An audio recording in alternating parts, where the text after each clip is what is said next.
Hey, it's boys and girls. It's Bo McBig from Fantasy Pros, and I have your top waiver wire additions for Week 9.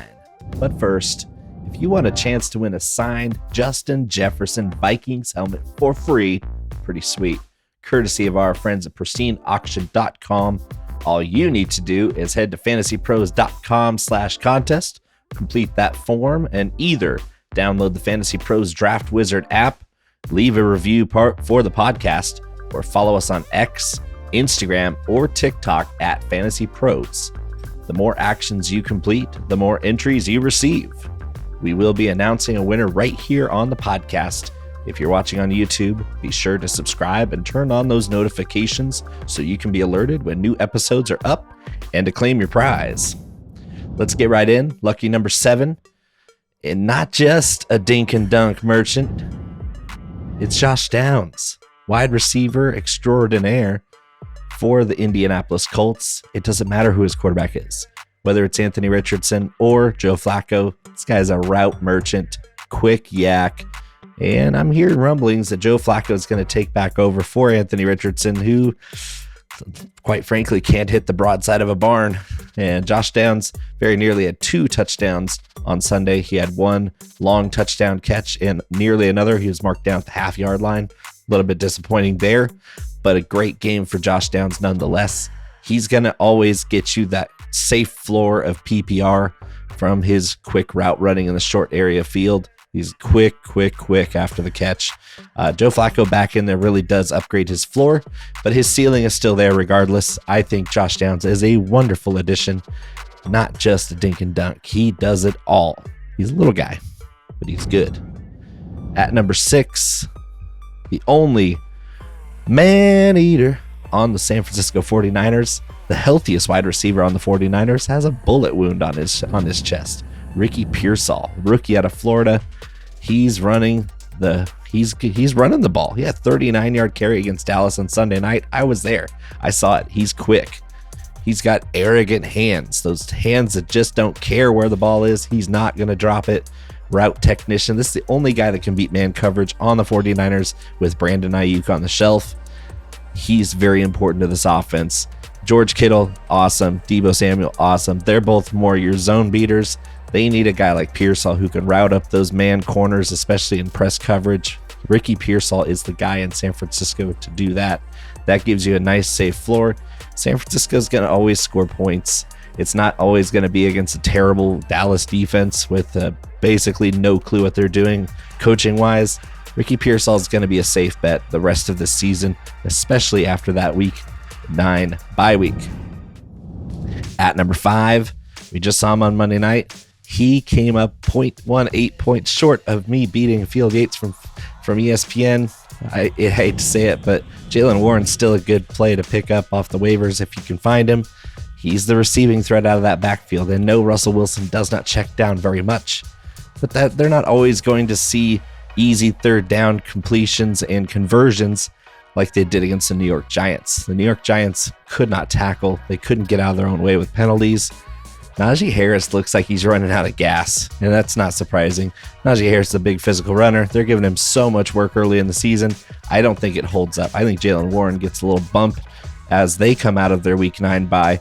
A lot of these guys you can get for a lot cheaper on Fab, picking them up during their bye week. You're not going to start them right away anyway unless you're desperate.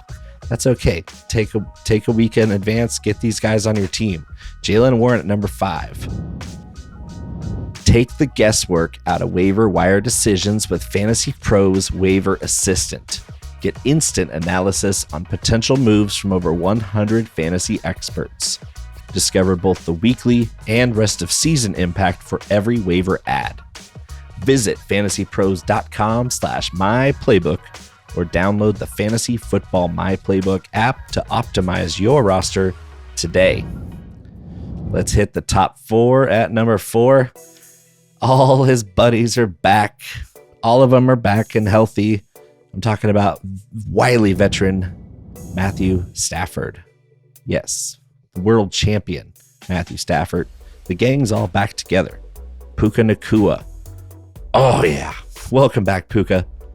Cooper Kupp. Welcome back Cooper Kupp. This is a great offense with everybody healthy. Kyron Williams, very solid receiving back. The schedule lightens up for the Rams. Are the Rams back? I think they might be. Their defense isn't great, but guess what? This offense can score points like crazy. They got a really smart coach in Sean McVay. Matthew Stafford with both of his stud wide receivers back on the field, healthy. You love to see it. Matthew Stafford going forward, not just a streaming waiver edition on quarterback. You can probably hold on to him for a while. At number 3, another quarterback. I told you so. I told you to go get Bo Nix to play against Carolina last week. 30 plus fantasy points. You betcha. Top 5 fantasy quarterback. If you were streaming him last week, hold on to him this week. If you didn't and you missed your opportunity, go get him this week. Bo Nix. He's got that Konami code. He's going to run touchdowns. He's going to throw touchdowns. He hasn't even hooked up with his Oregon Ducks teammate that often. That's Troy Franklin. Where is Troy Franklin, by the way? It's unbelievable how the rotations of wide receiver have gone so poorly for Sean Payton in his tenure with Denver. I think Troy Franklin, he's the cream that rises to the top. He doesn't have the best hands, but guess what? He's a burner. He's going to make big plays. Bo Nix already has that telekinesis power with his Oregon Ducks teammate. I did tell you so. It's not too late to go out there and get Bo Nix because he's a dual threat. He's going to have huge upside every week for Denver, especially as they start figuring out this offense to go with that studly defense on the other side of the field. At number 2, another guy with brick hands who seemed to have softened his hands with the new quarterback in town. I'm talking about Browns wide receiver Jerry Jeudy. He's your zone beater. They run him out of slot, out of flanker, runs those little quick twitchy pivot routes, axis routes. He's running all the little 7 routes to the sidelines. He's moving the chains for the Cleveland Browns. They need a guy like that with Jameis Winston at the helm. Jameis Winston raises all the boats. He is the tide. Jerry Jeudy seems to be fine with his hands as soon as he got a new quarterback, the one we've been clamoring for all season long. Get rid of Deshaun Watson. Get rid of Deshaun Watson. He's horrible. He's having one of the worst seasons in 25 years for any quarterback. Worse than Nathan Peterman. Worse than Jamarcus Russell. That's how bad Deshaun Watson was. He goes down with the Achilles. They bring in Jameis Winston finally. Guess what? 6 out of 7 games as a starter for the Browns. He's passed for over 300 yards. Deshaun Watson did that 0 times in all of his games with Cleveland so far. Probably altogether, he's not coming back. I hope he doesn't come back. Zone beater Jerry Jeudy, 8 for 81, I believe, this last week. We can make that happen. 16 points a game.